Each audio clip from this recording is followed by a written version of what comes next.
आप भाजपा की आइडियोलॉजी में इतना खो गई कि आपको समझ नहीं आ रहा है कि पार्टी विरोध और देश विरोध में क्या अंतर है।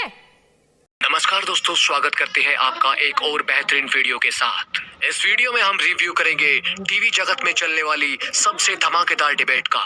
तो बिना देरी किए आइए शुरू करते हैं आज की वीडियो। और ये अभी जो शहजाद संविधान का क्या होगा जो एक सेकंड ये बड़ा आपने बहुत ही रिस्पॉन्सिबल है। और संविधान क्या करेगा? वो संविधान क्या करेगा जिसे ऐसे हर भारतीय मानता है? अभी थोड़ी देर पहले तो आप संविधान की दुहाई दे रही थी, इतनी देर में आप इस देश के 10 टुकड़े करवा रही हैं। जमहूरियत को मजबूत करना, इसलिए सबका बराबर का हक है, इसलिए चुनाव लड़ रहे हैं जमहूरियत को मजबूत करने के लिए। नहीं, आप तो देश के 10 टुकड़े करवा रही हैं। दूसरी बात, आप तो देश के 10 टुकड़े करवा रही हैं। आपको तो खुद उस संविधान पर भरोसा नहीं है जिसकी दुहाई कर रही हैं। मैं 10 टुकड़े करवा रही हूं, थोड़ी देर पहले कर रही है। भाजपा की आइडियोलॉजी है, पहले मुसलमानों से शुरू करेंगे, फिर सिखों पर आएंगे, दलितों पर आएंगे। आप भाजपा की आइडियोलॉजी में इतना खो गई कि आपको समझ नहीं आ रहा है कि पार्टी विरोध और देश विरोध में क्या अंतर है। आप इस देश के 10 टुकड़े करवाने की बात कर देंगी। मैं कर रही हूँ 10 टुकड़े, रिस्पॉन्सिबल बातें करेंगी, गैर जिम्मेदाराना बातें करेंगी। मैं क्यों करूँ? ये किस तरह की सोच है? ये किस तरह की डराने वाली राजनीति है? मुद्दों पर बात कीजिए।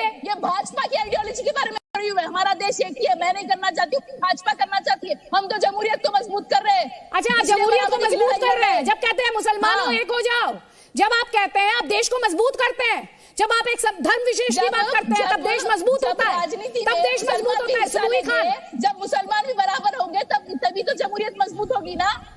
तभी मुसलमानों को कम किसने बताया है मैम? ये देश का, इस देश में कॉन्स्टिट्यूशन है, इस देश में गारंटीड राइट्स है, इस देश में जुडिशरी है, और इस देश में कोई एक स्कीम बता दीजिए जो रिलीजन के आधार पर डिस्क्रिमिनेट करती हो। एक स्कीम बता दीजिए। हमें भरोसा है संविधान पे, इसलिए आए हैं चुनाव। तो फिर इस तरह की इररिस्पॉन्सिबल बयानबाजी मत कीजिए डिस्कशन में बैठकर। मत कीजिए इररिस्पॉन्सिबल बयानबाजी। सुनोई खान, कुछ इररिस्पॉन्सिबल नहीं है। भाजपा की जो प्लानिंग है वो। सैयदा जी, बात सुन लीजिए, एक और जिम्मेदारी से एक बात सुन लीजिए, बहुत शांति से देखिए। थोड़ी देर के लिए ब्राह्मण, दलित, मुसलमान की आइडेंटिटी से ऊपर उठकर भारतीय बन के मेरी बात सुनिएगा। 7 भारत विरोधी मानसिकताएं भारत के खिलाफ काम कर रही हैं। पार्टी छोड़िए, बीजेपी, कांग्रेस, एमएम, ओवैसी साहब, मोदी जी, भूल जाइए थोड़ी देर के लिए। भारतीय बन के मेरी बात सुनिए। 7 भारत विरोधी मानसिकताएं भारत के खिलाफ सक्रिय तौर पे काम कर रही हैं। वामपंथी और उनकी आर्म्ड विंग्स, माओवादी और नक्सलवादी, अलगाववादी और आतंकवादी संगठन, बौद्धिक आतंकवादी, विधर्मी राजनीतिक दल जो जाति और संप्रदाय में लोगों को बांटते हैं, अंतरराष्ट्रीय ताकतें, कन्वर्जन माफिया जो फॉरेन फंडेड मिशनरी ऑर्गेनाइजेशंस हैं, कॉर्पोरेट माफिया। और जब हम कहते हैं कि हम इस्लामिक स्टेट के खिलाफ है तो हम इस्लाम के खिलाफ नहीं होते हैं। जब हम कहते हैं कि हम खालिस्तान के खिलाफ है तो हम खालसा पंथ के खिलाफ नहीं होते हैं। इस बात को समझिए।